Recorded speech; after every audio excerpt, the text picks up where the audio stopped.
C'est l'entreprise qui incarne un certain nouveau monde. Uber, son modèle est ce soir remis en question par une décision de justice. Rien que ça, la Cour de cassation requalifie le lien avec les chauffeurs. Aujourd'hui, ces chauffeurs sont indépendants, mais la plus haute juridiction française estime qu'ils devraient être salariés. Bonsoir Aurélien Fleureau. Bonsoir. C'est une première en France. Elle a donné raison à un chauffeur, cette Cour de cassation. Oui, un chauffeur qui avait cessé sa collaboration avec Uber il y a 3 ans et qui avait demandé au prud'homme de requalifier la nature de la relation contractuelle entre lui et la plateforme. Le pourvoi formulé par Uber a été rejeté et c'est donc le début de nombreuses autres procédures selon Saya Baroun, secrétaire générale du syndicat des chauffeurs privés VTC. L'objectif d'ici la fin d'année, c'est d'avoir 1 millier de dossiers balancés au prud'homme contre la plateforme. Elle doit payer finalement ses années de fraude en fait. Pendant des années, vous avez usurpé la place des entrepreneurs et des patrons, puisque c'est ce que nous sommes, des indépendants, des entrepreneurs. Et maintenant, il va falloir répondre à cette action, Et la prochaine étape pour le chauffeur concerné par la décision de la Cour de cassation sera d'aller au prud'homme pour négocier l'indemnité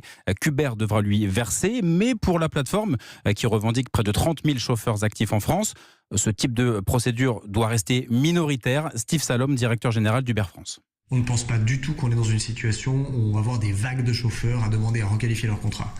Il s'agit d'une demande, d'un cas particulier. Aujourd'hui, la vaste majorité des chauffeurs choisissent l'indépendance, choisissent la flexibilité et le fait de pouvoir gagner de l'argent en effectuant un travail qui est de transporter une personne d'un point A à un point B. Un point de vue que ne partagent pas les avocats du chauffeur concerné par la décision de cet après-midi. Selon eux, c'est vraiment un point de départ et cela va concerner toutes les plateformes qui s'inspirent du modèle Uber. Un modèle donc fragilisé car il ne repose absolument pas sur le salariat de ses chauffeurs. Voilà, retour en arrière impossible sur cette ubérisation généralisée. Aurélien Fleureau du service économie d'Europe 1.